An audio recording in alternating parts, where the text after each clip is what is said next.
Sinbad returned once again with his friends, a warm smile on his face and a sparkle in his eyes. He was ready to share another tale, this time from his second voyage. The storms, the monsters, the fear. I wanted peace. But peace, he smiled faintly, can grow dull. And soon, the restless heart of a sailor began to stir again within me. Days turned into weeks, and though I tried to keep myself busy in Baghdad, the call of the ocean would not leave me. The sound of the gulls, the scent of salt in the wind, it haunted my dreams. At last, I gave in.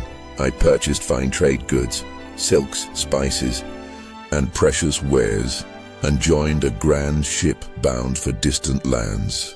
Aboard were merchants from every corner of the world, each dreaming of fortune. We set sail from Baghdad. For many weeks our ship danced upon the waves. At every port and island we stopped, we traded, selling our goods, buying new treasures and sharing stories beneath the starlit sky. My profits grew and my spirits soared. The sea was kind to us, until the day we reached a deserted island.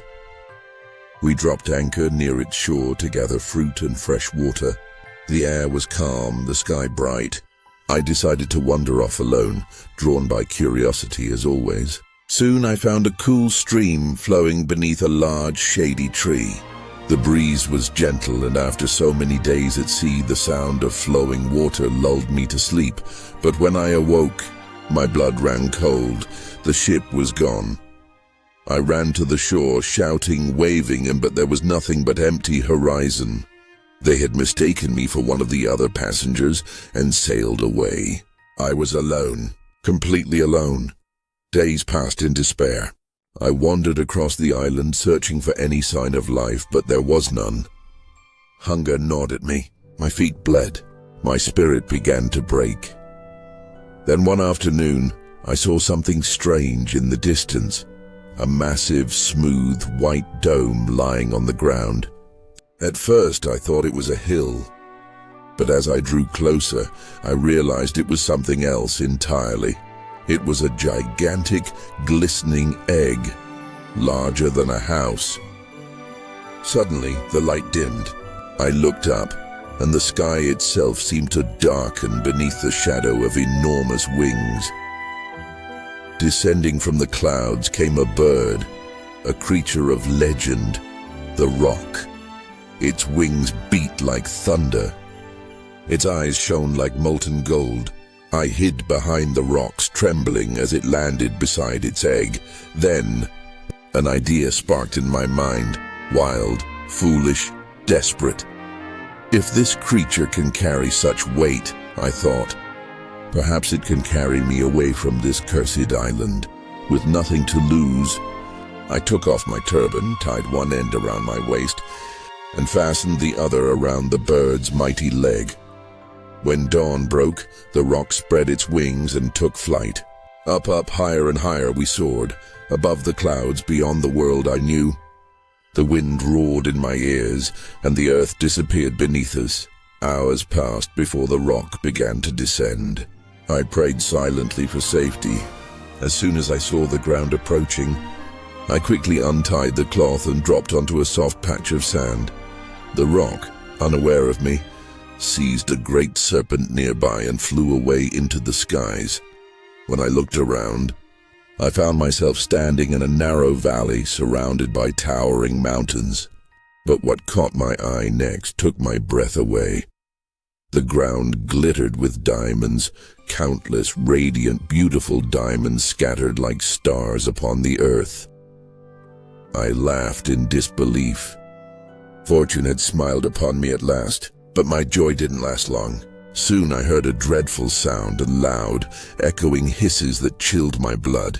From the shadows slithered monstrous snakes thick as tree trunks, their eyes glowing in the dark. Terrified, I ran until I found a small cave. I piled stones at the entrance and hid inside, trembling through the night as the snakes hissed outside. Music, low, anxious hum.